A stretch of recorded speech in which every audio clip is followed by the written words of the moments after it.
We're going to begin with the questions growing this morning surrounding the death of accused sex trafficker Jeffrey Epstein. The FBI and Justice Department on the case, investigating his apparent suicide while he was in federal custody here in Manhattan. Our chief national affairs correspondent, Tom Yamas, is there outside the jail with new details. Good morning, Tom.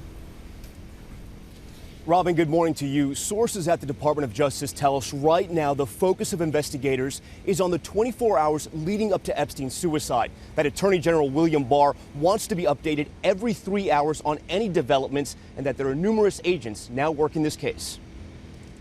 This morning, ABC News is learning new details about the security breakdown surrounding accused sex trafficker Jeffrey Epstein's apparent suicide inside of a Manhattan jail cell. His death by hanging now being investigated by the FBI and the Inspector General. A source telling ABC News the Metropolitan Correctional Center has been understaffed, leading to low morale among guards. Another source tells us that the two guards in the special housing unit where Epstein was being held were both on overtime, one of the guards on his 5th overtime shift of the week, and that those guards were supposed to check on Epstein every 30 minutes, but did not in the hours before he was discovered Saturday morning. Attorney Bruce Barkett represents Epstein's former cellmate, who roomed with him around 3 weeks ago when Epstein was found unresponsive with marks on his neck. At the time, Epstein was put on suicide watch, but only for 6 days. One has to wonder how it is that this man who just tried to take his own life by hanging himself a few weeks ago was in a position to successfully hang himself. Epstein's death coming less than 24 hours after 2,000 pages of new court documents, including depositions and police reports, were made public. You're screaming on the inside and you don't know how to let it come out. All you do is obey.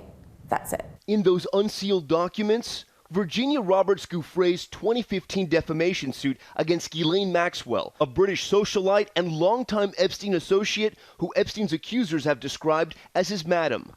In deposition testimony, Giuffre says that Maxwell recruited her to be a teenage sex slave to Epstein, and that Epstein directed her to have sex with powerful men, including former New Mexico Governor Bill Richardson, former Maine Senator George Mitchell, and Prince Andrew.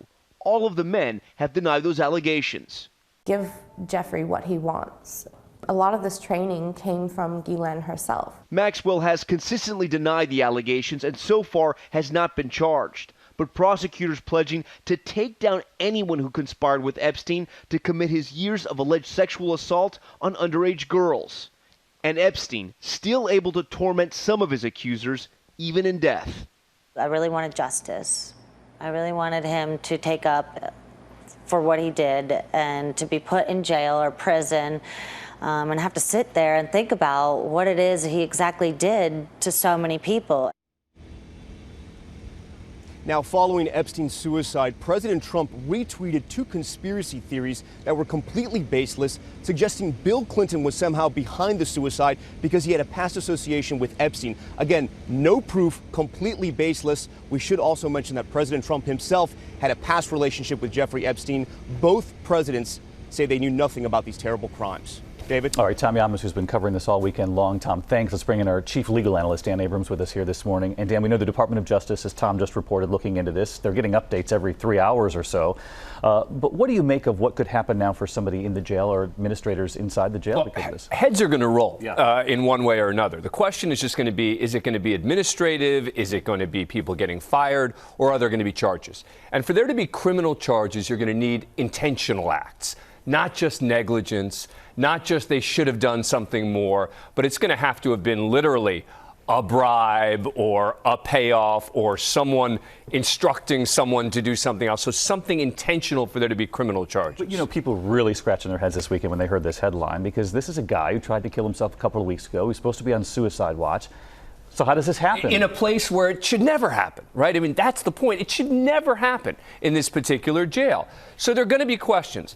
The problem is there is no evidence at this point to support any of the theories about some very well-connected person ordering Epstein to be killed. And so, you know, that puts you back to the more likely scenarios, which is some combination of, you know, negligence with good luck on the part of Epstein. Now, is it possible that he engaged in some activity? Did he pay someone off? We'll see. There's, again, nothing to indicate that happened. But if it wasn't just negligence, unfortunately, for a lot of people who want answers, that may be the next most likely answer. In the meantime, everyone's got a theory on what really happened. Yeah. What about the prosecution? They say the prosecution continues. Prosecutors will move forward on this. And his associates, who Tom reported on there, they shouldn't be breathing a sigh of relief yet. No, absolutely not. I mean, the Southern District of New York has made it clear they're continuing to investigate a conspiracy. Number two, there were employees mentioned in the Epstein indictment.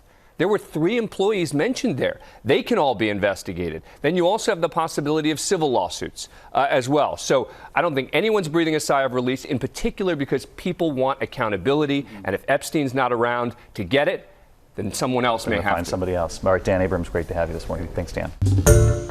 Hi, everyone. George Stephanopoulos here. Thanks for checking out the ABC News YouTube channel. If you'd like to get more videos, show highlights, and watch live event coverage, click on the right over here to subscribe to our channel. And don't forget to download the ABC News app for breaking news alerts. Thanks for watching.